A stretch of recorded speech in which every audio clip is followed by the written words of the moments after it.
Hola muchachos, bienvenidos a la clase del día de hoy. Hoy veremos el tema número 3 correspondiente al primer parcial del segundo semestre de la clase de Español 2. Esta clase va dirigida especialmente a los estudiantes de 10º grado de bachillerato y BTP, de todas las jornadas. El tema que veremos es el discurso, los registros y los procedimientos retóricos. La expectativa de logro que tenemos para esta clase es identificar los mensajes orales pertinentes a la situación comunicativa en la que se desenvuelven los hablantes. Vamos a definir lo que es el discurso. El discurso es el tipo de texto que nosotros empleamos para comunicarnos dependiendo del punto de vista que adoptemos y la intención con que escribimos o hablamos. Formas de discurso. Tenemos 5. Exposición, diálogo, descripción, narración y argumentación. Veremos la definición de cada una, las representaciones y un ejemplo de cada una. Comenzamos con la narración. Narración es contar una serie de sucesos reales o imaginarios que nos han ocurrido a nosotros o a otros personajes en un determinado tiempo y lugar. Para las representaciones de la narración tenemos lo que es la fábula, el cuento, la leyenda, el mito y también la anécdota, entre otros. Entonces, la narración, pues nosotros ya la hemos visto en algunos otros temas. Sabemos que es cuando nosotros narramos o contamos algo. La descripción consiste en decir cómo es algo o hacer ver a quienes nos leen o nos escuchan qué rasgos caracterizan a un objeto, a una persona, a un lugar, a un sentimiento al que nosotros nos referimos. En este caso, pues tratamos de darle una explicación por medio de cualidades, características, hacerle ver cómo es algo.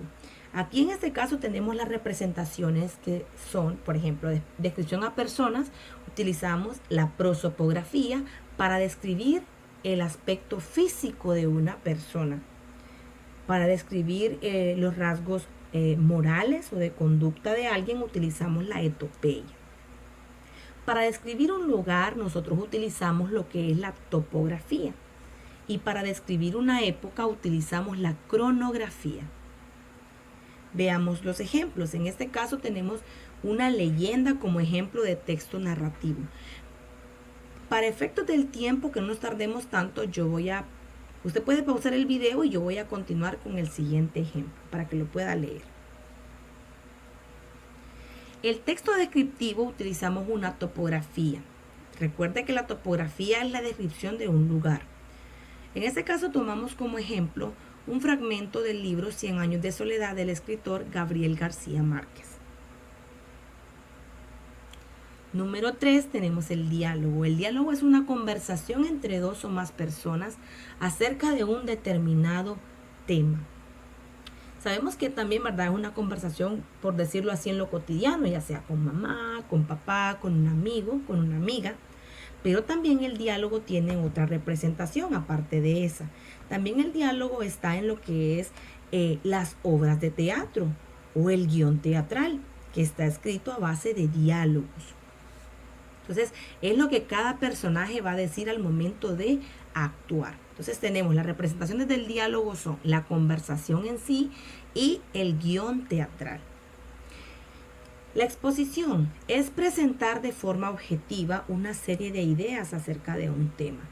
Cuando hablamos de forma objetiva se refiere a que nosotros no podemos dar nuestra opinión acerca de eso, sino que solamente podemos dar información que pueda ser verificable, es decir, que yo pueda ir y buscarla y voy a encontrar exactamente lo mismo. Entonces, en el caso de la exposición tenemos el artículo científico, ¿verdad?, como una representación de él, que la información ahí es objetiva, es verídica. La argumentación. Lo que pretendemos con la argumentación es defender una opinión presentando pruebas o razones para convencer al lector u oyente de la validez de nuestras afirmaciones. Entonces aquí la argumentación, lo que nosotros hacemos es defender una postura. Es decir, yo opino esto y presento las evidencias del por qué yo pienso de esa forma. Y la finalidad pues es convencer a quien nos escucha o a quien nos lee. Tenemos los ejemplos. Aquí tenemos una conversación, un ejemplo de diálogo. Tenemos el texto expositivo, formas de evitar el dengue. Esta es una información, ¿verdad?, de carácter científico, porque trata un tema de orden científico. Entonces, en este caso, tenemos el texto argumentativo, que ya sería el último. Para efectos, como le dije, de tiempo, pausa el video para que pueda leer los textos de manera correcta. Tenemos la estructura del texto argumentativo, es tesis, argumento y conclusión. La tesis es la idea que nosotros planteamos al inicio. Los argumentos, pues, son opiniones basadas en razones o evidencias. Entonces, aquí nosotros lo que tratamos de hacer es, con pruebas, tratamos de hacerle ver a las personas que lo que decimos es cierto. Ya con la conclusión lo que hacemos es, vemos los argumentos y decidimos si la información es cierta o es falsa. Ahora vamos con lo que son los contextos dentro del discurso. Tenemos dos. Primero tenemos la retórica. La retórica es una disciplina que se ocupa de estudiar y de sistematizar los procedimientos y técnicas para la utilización del lenguaje. Entonces aquí lo que buscamos nosotros es utilizar el lenguaje de manera correcta, siguiendo el procedimiento correcto para lograr los efectos que nosotros queremos en nuestros receptores, es decir, a quien nos lee o a quien nos escucha.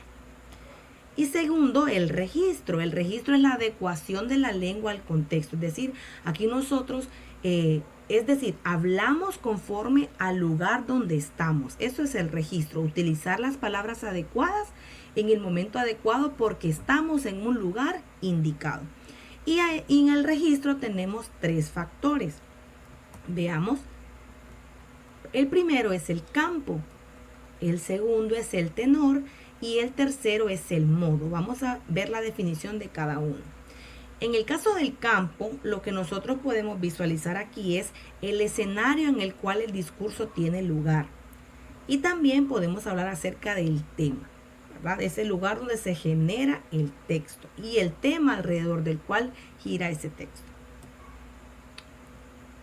Segundo, el tenor.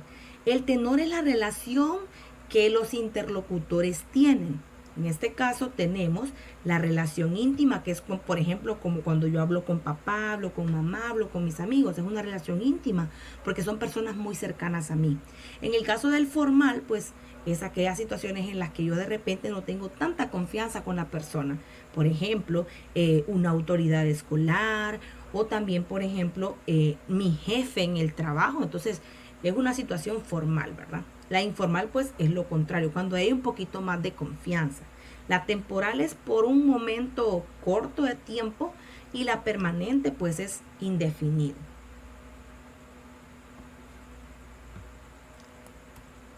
Tenemos el tercero y último, que es el modo.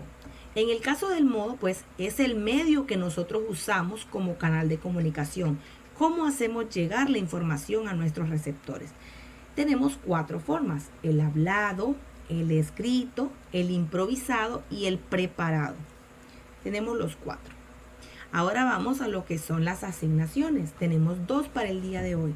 La número 1, completa el cuadro con la información que corresponda según la explicación de la clase. Al lado izquierdo tenemos las formas de discurso. Recordemos que son 5, ¿verdad? Tenemos la narración, la descripción, el texto argumentativo, el expositivo y el diálogo. En este caso yo les doy algunas pistas para que ustedes identifiquen, pues, la forma de discurso y los ejemplos de algunos. Entonces vamos a hacer la primera y a usted le quedarán las siguientes 4 como tarea. En la primera, la finalidad es que cuenta sucesos reales o imaginarios. Recuerde usted, ¿cuál de las formas de discurso era esta? Muy bien, la narración. ¿Y cuáles eran los ejemplos o las representaciones de esta forma de discurso? Muy bien, el cuento, la fábula, la leyenda. Ahí tenemos los ejemplos. De esta forma usted va a llenar los siguientes 4. La segunda asignación. Identifique los 3 factores del registro en los siguientes ejemplos. Yo le presento una imagen en la cual usted va a identificar el campo, el tenor y el modo. Recuerde que el campo es el lugar, ¿verdad? O el tema también del que estamos hablando. Entonces el campo en este caso sería la sala, porque si se fija están en un sofá, entonces están en la sala. Ese es el campo, el lugar. El tenor es la forma en que yo me relaciono con las personas. ¿Qué tipo de relación tengo? Se ve que están entre amigos, entonces es una relación íntima porque son cercanos. Y el modo, pues, están hablando, ¿verdad? Asimismo, usted realizará los siguientes dos. Y podemos ver la imagen y usted va a completar los 3 factores. Y la número 3. Esto ha sido todo por el día de hoy. Muchas gracias por su atención. Nos vemos en la próxima clase.